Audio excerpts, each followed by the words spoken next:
All right. So I have admit all the student as for enrollment. So hopefully right now you already have access to EE class.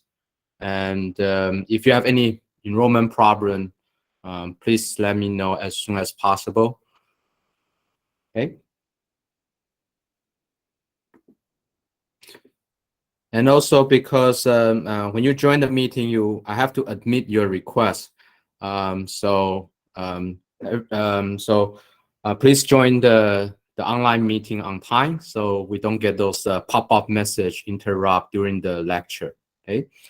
So try to be join within basically we should be on time. Okay. All right. Okay, so I believe all of you can see my screen now. So I will start the lecture today. Okay. All right. So we will officially start our lecture, and the first chapter is Introduction to Parallel Computing. As I mentioned, this is actually one of the most important chapter in this course because it explains all the concepts and the purpose of parallel computing. Okay. So we will talk about a few parts. The first one is just a general introduction for parallel computing, right? And programming is just a way to realize parallel computing. So before we do the programming, we should know the meaning or the definition of parallel computing. Okay? And then, of course, to do the parallel computing, usually we need parallel computers, right? The computing system or the hardware. Also, the programming model, so which implement the programming language you're going to use. So we will introduce a classification for the hardware and the software. So you can see there are actually different types of parallel computers and programming models exist. And all the tools and all the system you use usually falls into one of those categories. And of course, the reason we want to introduce this classification because each category has their strengths and weakness.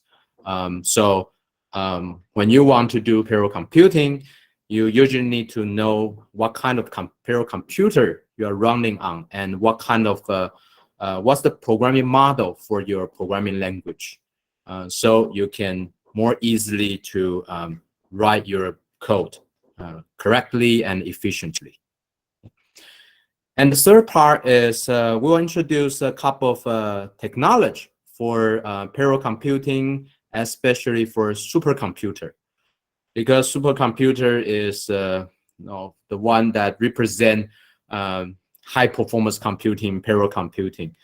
You can want to let you know what kind of hardware or how to achieve high performance in practice. Okay, how to build those powerful parallel computing systems. And finally, is from the algorithm aspect, we will introduce how we can analyze the parallel program. This part is very similar to what you learned from the algorithm course. But as you know, in the algorithm course, you analyze a sequential code, right? But in this course, we will analyze parallel code. So they are basically the same, just slightly different. We'll also introduce that.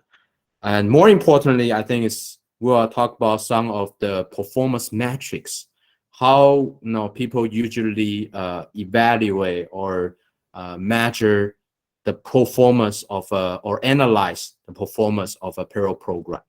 And you will need those knowledge in your report, in your assignment, to analyze your code as well, right? Okay, so we will spend a couple of lectures to go through all those things.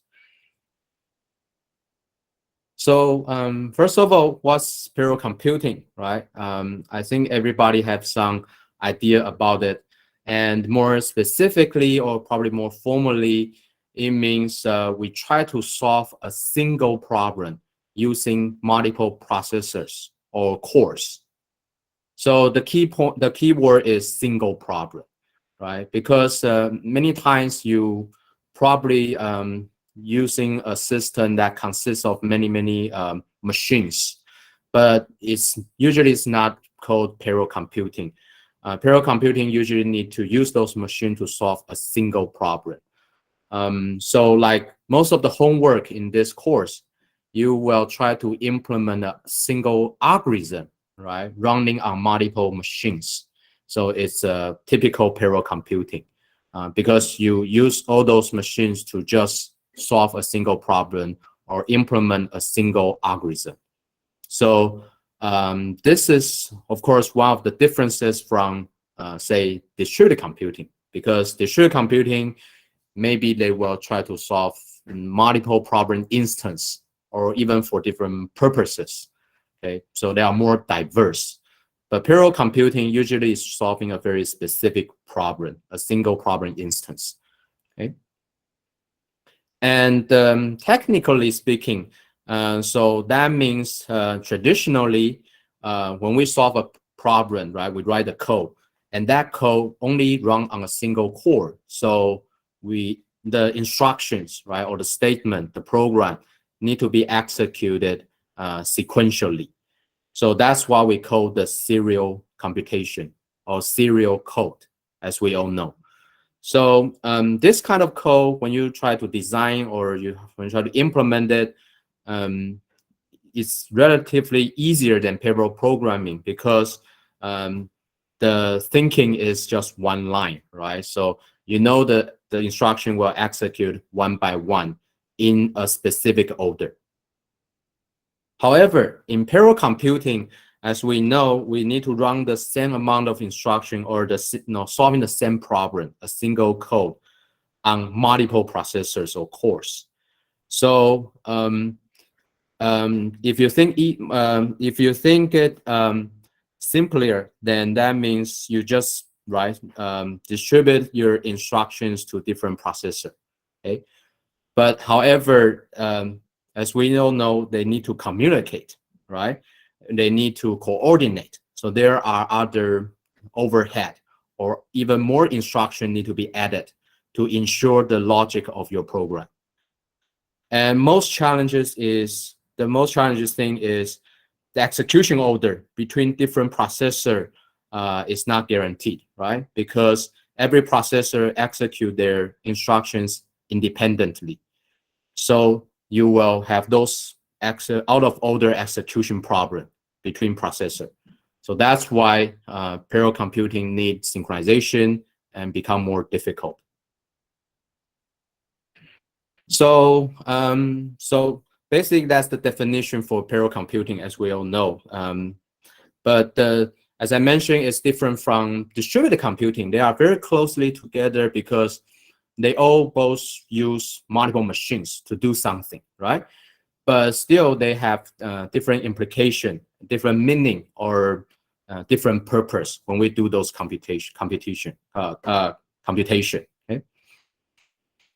So first of all, those two terms come from different field. Also, they are close field, but still different. Okay, they're coming from different background, from different use scenario. Okay, so for parallel programming, like I said, is for solving a single problem.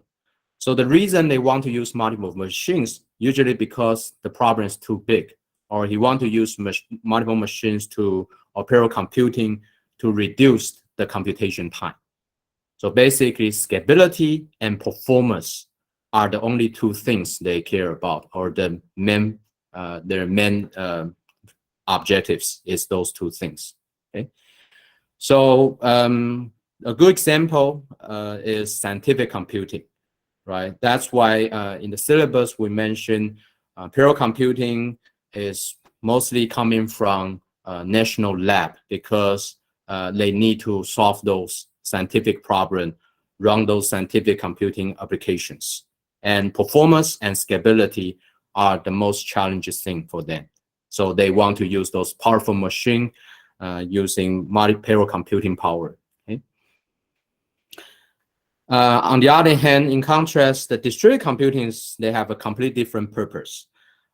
Although you also know those kind of systems also consist of multiple machines, but their purpose is to share resource or share information or communicate to enable some cross-region applications. Okay, so we often see it in commercial world or user applications when they do business and those kind of things, because you have to exchange information, exchange data, or utilize computing power around the world or on different devices, right? So when you so those kind of systems are called the distributed system. So comparing to parallel computing system, distributed system, usually they are across a broader region, right? Even on our internet. And performance is not the main objective, because when you scatter your computation around the world, you will suffer from lots of network delay, right? So the performance is difficult to be guaranteed. So usually their goal is just to enable some application between users and across the world. Okay, so that's why they are more care about like reliability, availability, or service-oriented application like cloud computing. Okay, so that's why the technique and the research topic for distributed system usually are still quite different from parallel computing. But of course, those two fields, they have intersection and they need each other, right? Because reliability, performance, all those things are usually important requirement for users. So even for distributed system, of course, you want performance. Of course, you probably want to write your code in parallel, so it can be more run efficiently, right, on GPU or on those machines. All right. So, but from our homework, you can see that our first three homework, or most of the part, is talking about parallel computing. So we only try to solve a single problem. We focus more on the algorithm design and performance. But the last part of our course is about big data, which is usually run on data center and want to make sure to run to tolerate a machine value. So those system design is more toward the distributed computing. Okay. Right. So as for now, we will focus just on parallel computing. Okay. And so the parallel computing, as we mentioned, its goal is just parallelize our execution across processing unit. And this kind of concept, you can see it from our human world as well, right? In your daily life. So like when you go to the fast food restaurant, right? Lots of people waiting in line. You will see not just one person try to serve you. You have multiple lines.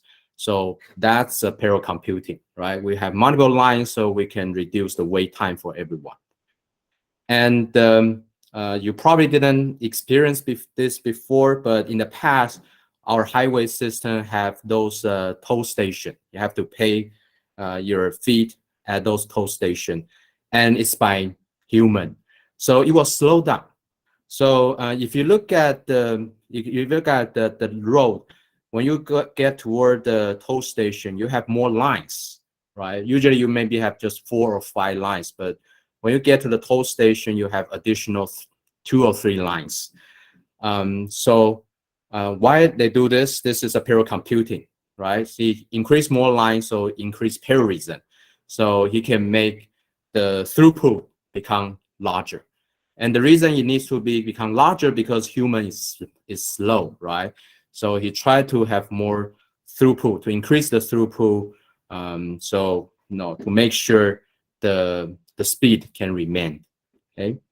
So this is very similar to parallel programming. When we try to parallelize our code, we don't parallelize all the codes.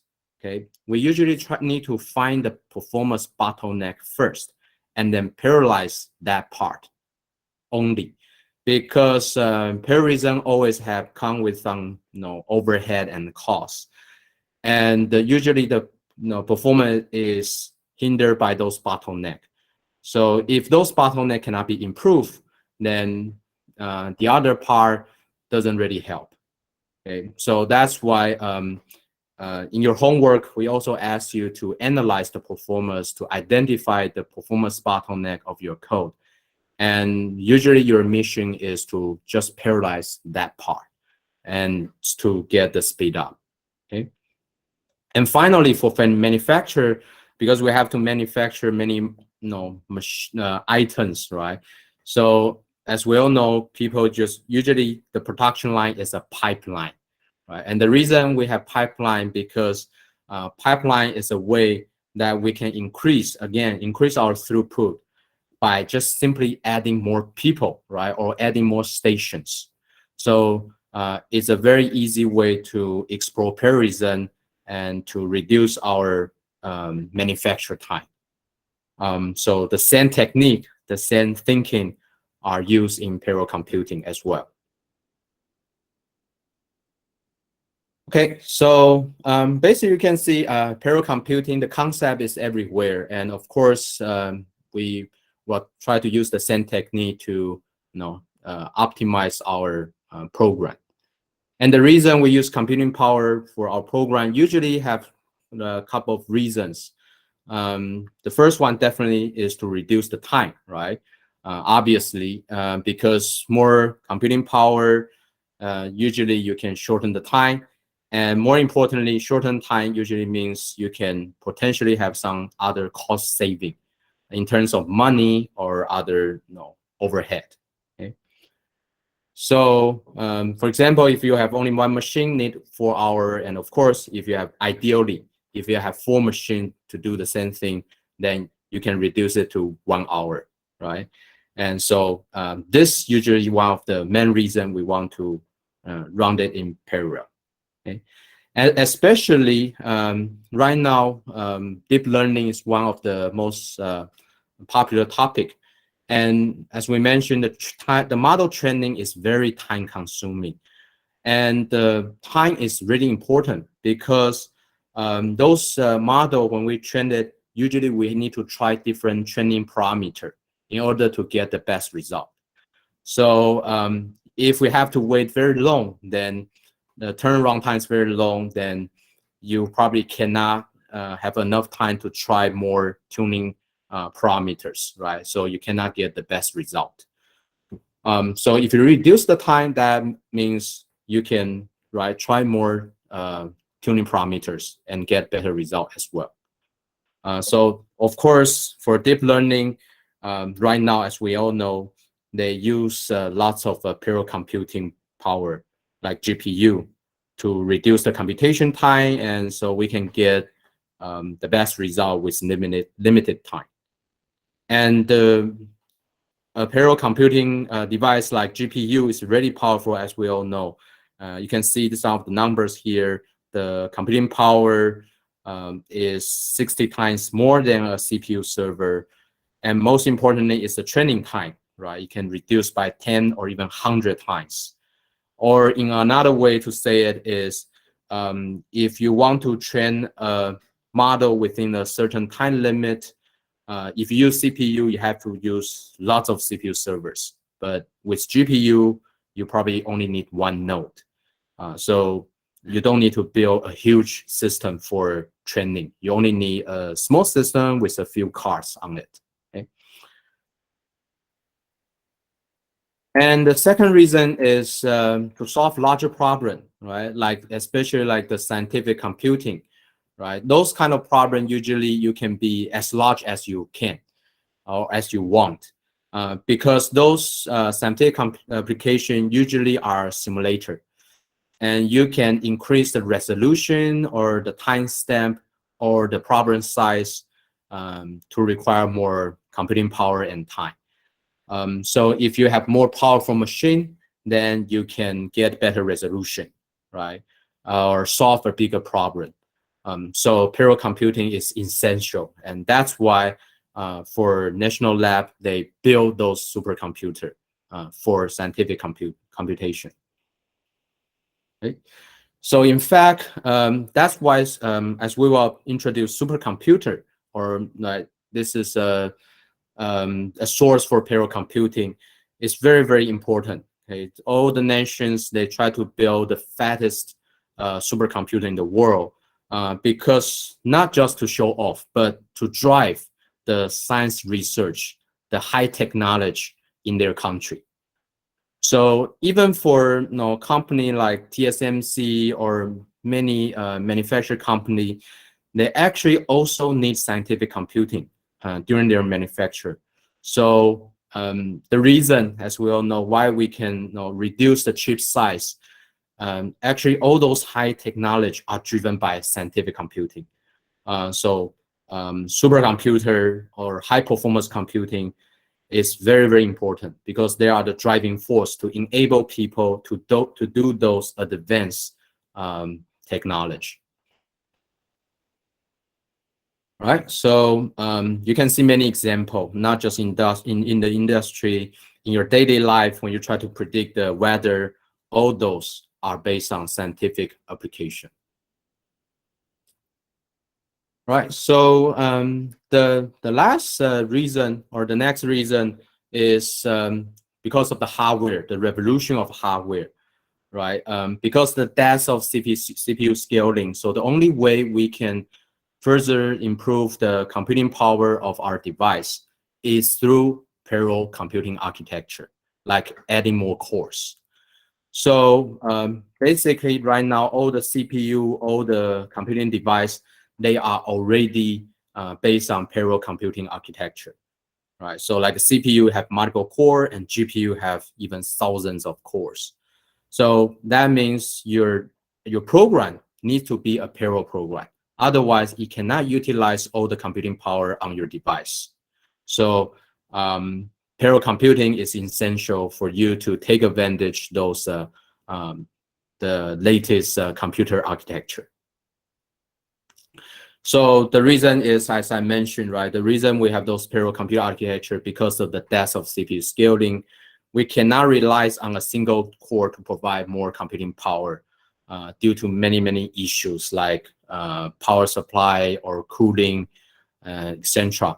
So that's why the only way to do it is to adding more cores on a single computing unit. Right, so of course, parallel computing is everywhere around us right now. And to do the parallel computing, as you can see, basically is involving. At the beginning, it's just sequential code like we mentioned. And so you only need the basic sequential code skill to do that. And that's probably what you learned before taking this course or before writing a parallel program. But then we enter this multi-core era because the death of CPU scaling. So, but still on a single machine, right? Under a single operating system. So usually we use thread programming.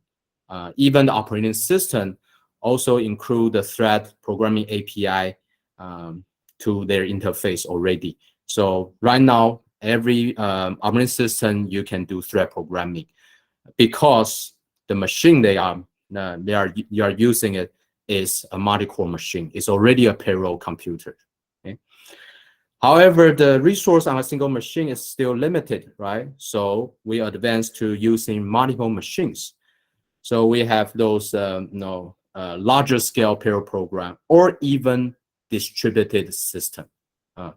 So that's the distributed computing. And you can use, if it's just a parallel program, then you will use a language like MPI we taught in this class. But if you are running even on a less reliable machine or larger scale like data center, then you probably need a distributed computing framework like the MapReduce we will also introduce. and you are implemented by MPI in this course. Okay? And finally, as we all know, as the advance of those processor technique, we have many core processor like GPU. Even a single GPU is very powerful, and people start to explore different computing architecture or different processor, not just CPU, but other processor or accelerator like GPU. And so this type of programming or system is called the heterogeneous system. Basically combine CPU and other processor. So of course, in this course, we will teach GPU because heterogeneous computing is also very common into today's world as well. Okay. All right, so so basically this cover all the way to provide parallel computing power, and as you can see, you will need to utilize different programming language, and in this course we'll basically cover all of them.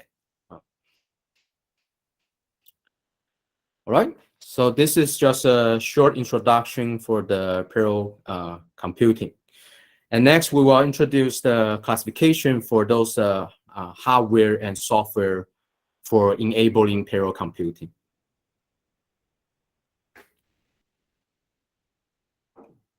All right. If you have any question, feel free to interrupt me.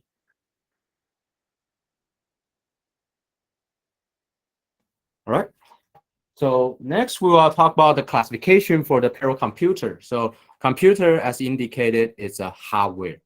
So you want to do parallel computing, of course, first you need to have this hardware to provide the computing power. And one of the classic way to do the classification is called the FLIN, classic taxonomy. So it has been proposed many, many years ago, but still very useful, and it still stands because it's very, as you will see, it's a very simple, very fundamental classification in terms of the hardware architecture. So of course, all the parallel computers today still can be classified by this taxonomy. And specifically, this taxonomy is from the aspect of a processor. Okay, so as we all know, a processor, all it does is accept instruction and apply it on a data. So he tried to classify based on the parallelism of instruction and the data.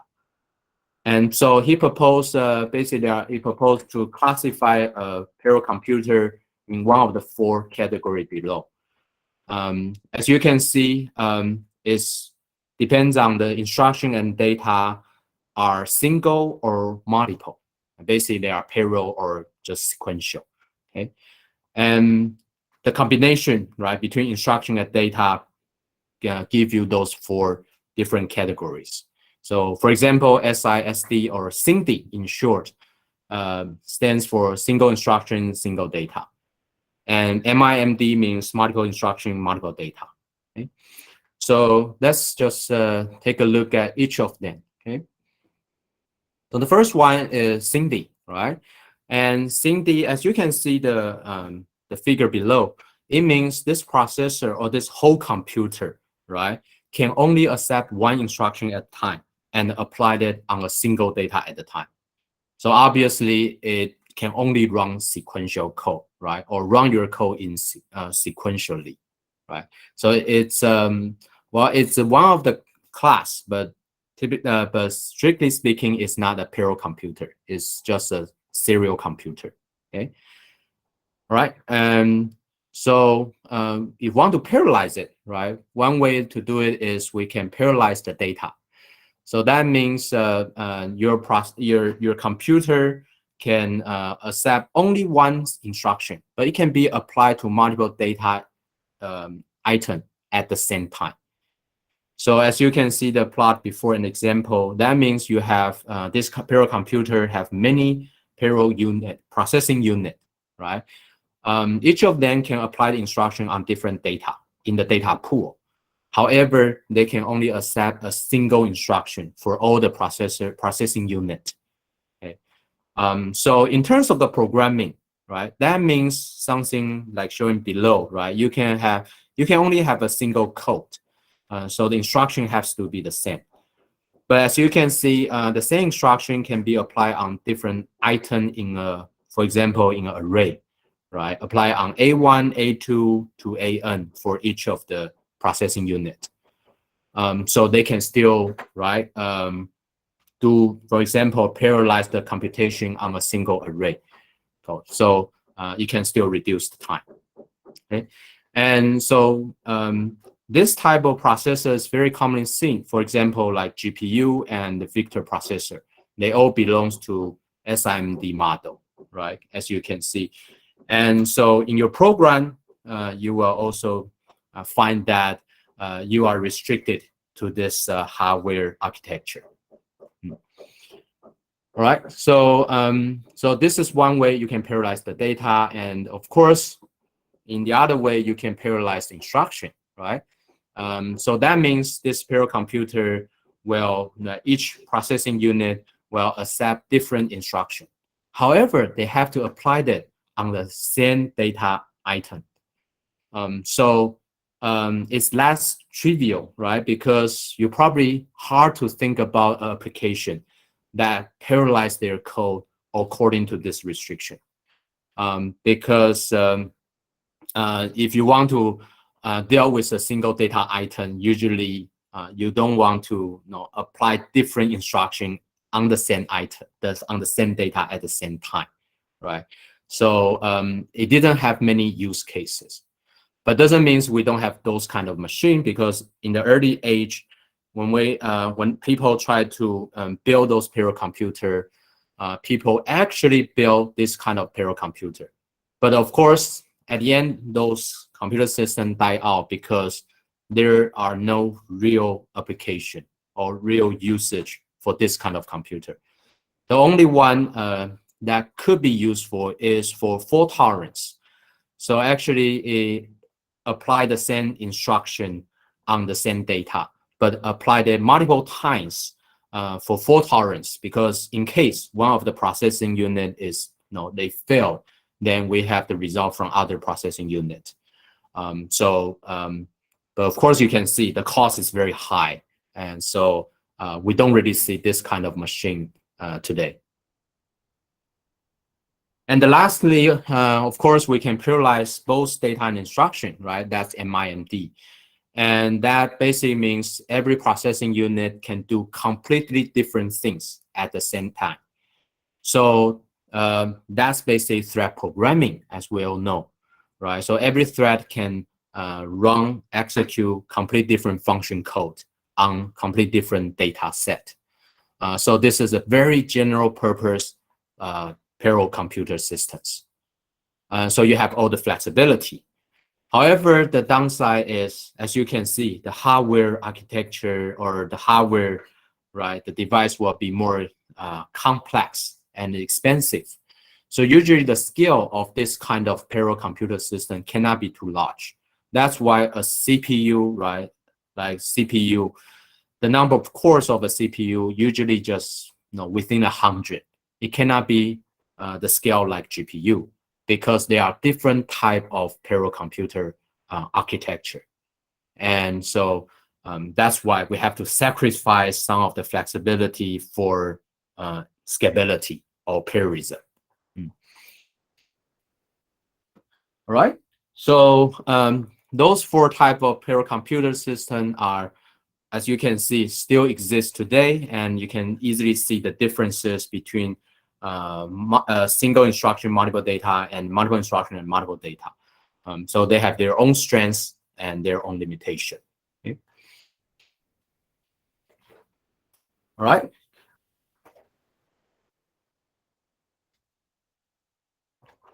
So next, we will introduce another way to classify those parallel systems by the memory architecture, because of course our program usually not just do computation or computation, right? the computation also need access to the memory. So depends on the memory architecture, we also have different type of parallel computers. And the classification is very simple. It's just shared memory or distributed memory. Although it's simple, but of course the difference is huge, and the strengths and the weakness are completely differently. So that's why it's important to know whether you are doing shared memory programming or distributed memory programming. Especially you all know in your program, you have to manage your memory space, right? Or your memory content. So you need to know whether your processes has the shared memory, the same memory space, or a different memory space when you do the programming. Otherwise, you have all those kind of memory problem. Okay. So as the figure shows here, right, the shared memory and distributed memory, pretty easy to understand. The shared memory means that all the processing unit share the same memory space on a single, usually it's on a single machine, right? But for distributed memory means that every processing unit has their own memory space. So their address space is not shared, means you cannot access the memory or communicate through using a pointer or simply memory address, okay, or memory reference, okay. And so the type of machine, of course, for shared memory, usually that means you are doing the parallel computing on a single machine. So that's why they have this shared memory space, right, provided by your operating system. Okay. But even for the shared memory machine, if you have too many cores, then you might have a problem that your memory chip doesn't have sufficient channel or bandwidth to provide it for all those CPU or CPU cores as your scale increased. So traditionally, ideally, we want to connect all the CPU core to the same memory and make sure they have so the reason is that's the easiest way we can provide a uniform memory access time.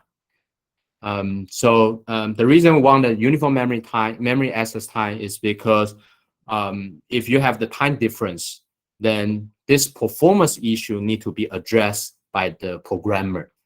And so this add a complexity to the programmer. So usually by default, right, we are expecting to have a uniform memory access time, no matter where my process executed on which core, right?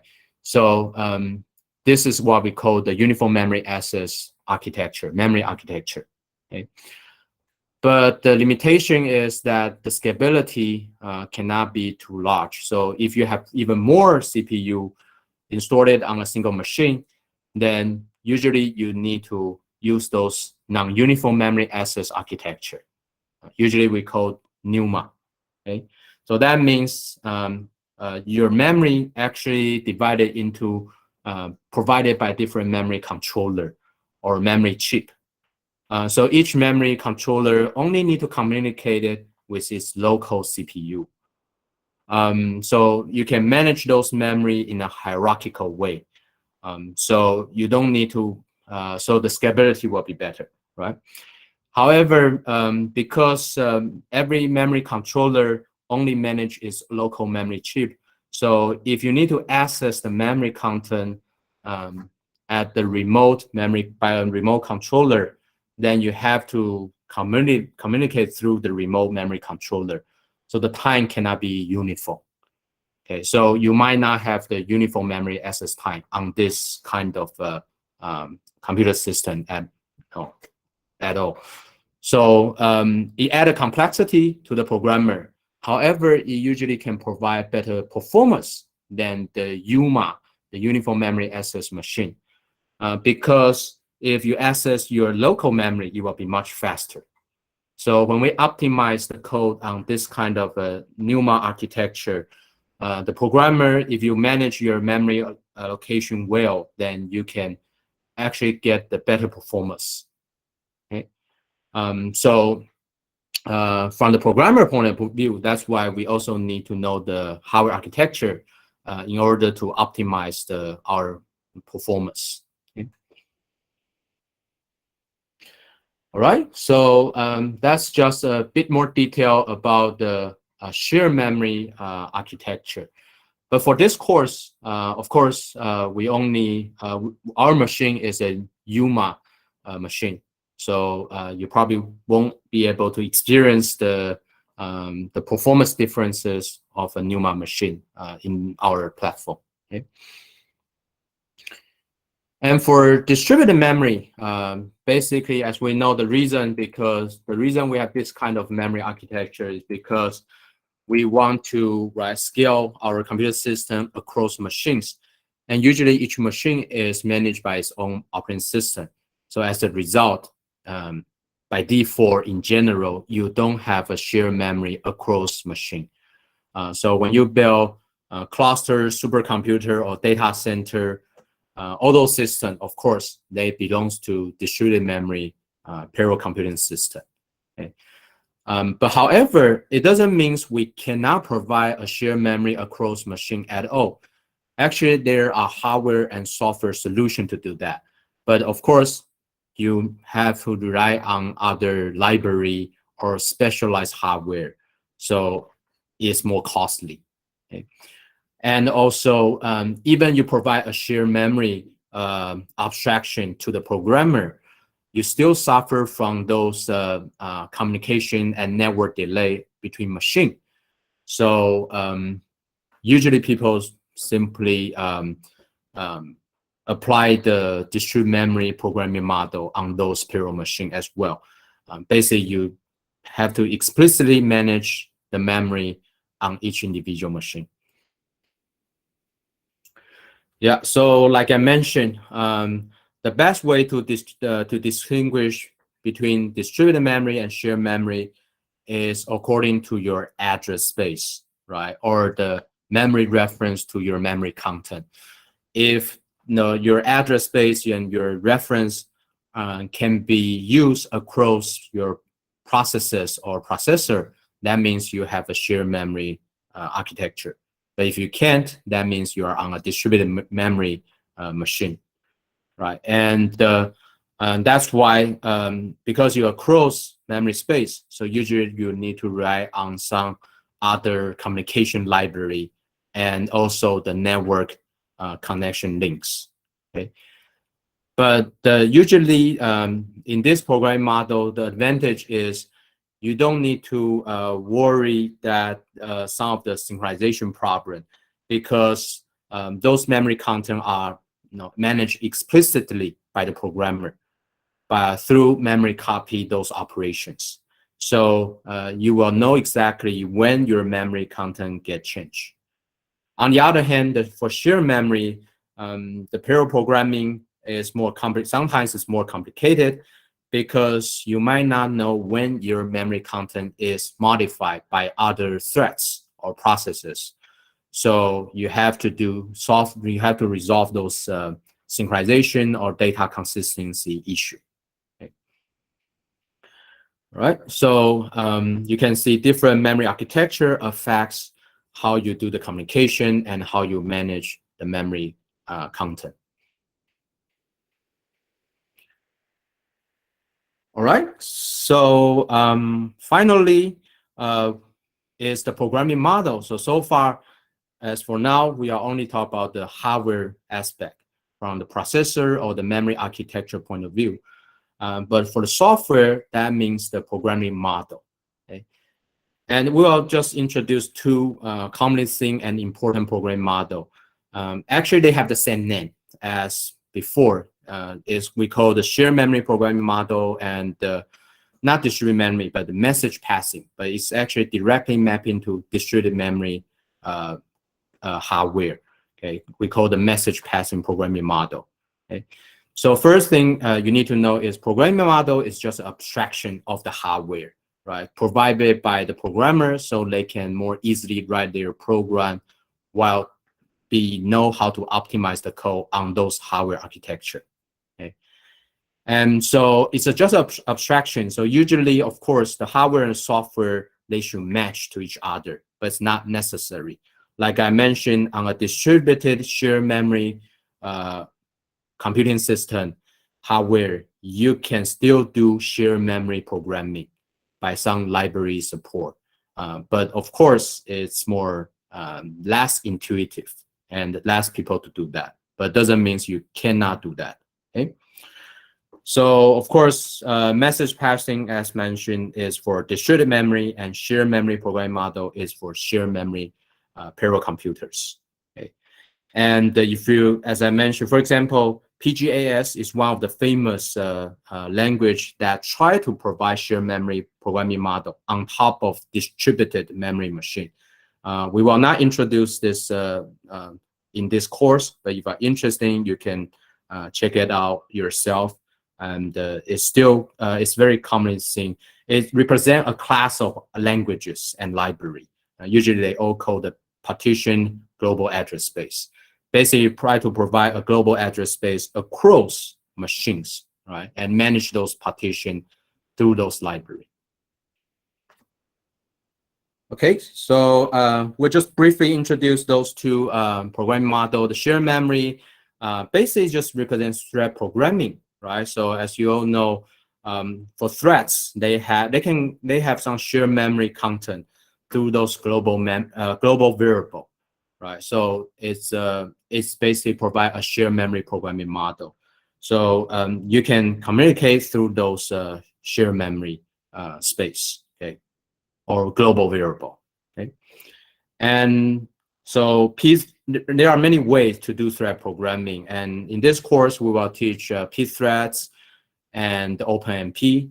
And as you will see, OpenMP is a compiler supported language, so it's more easily to write a parallel program or thread program. You will generate the code for the programmer. The programmer only need to provide some compiler directive. But in terms of thread, it's a lower level, so you have to write everything by yourself to manage those computing and the shared memory variable. Okay. And the message passing, this will be the first language we teach in this course. As its name implied, basically is a library provide message passing, send and receive in short, right? So if you have send and receive API or some communication API like broadcast, then the processors can communicate with each other through those messages. So of course, those messages are copied across machine. So that's why it can easily provided on a distributed system. Okay. So finally, shared memory and message passing, they have their own strengths and weakness, right? Shared memory, usually it's easier. You can write the code very much like your sequential code, right? Just like thread programming. But the disadvantage, as I mentioned, because of shared memory, you have to solve those race conditions, synchronization issue, and usually they don't scale well because they're usually only available on a single machine. On the other hand, the message passing can provide very good scalability because you can extend your system through network. But the disadvantage, you have to basically redesign your algorithm by those communication, protocol API, and the communication usually is slow. You need to require memory copy, so your usually performance will be a bigger issue for those message passing program.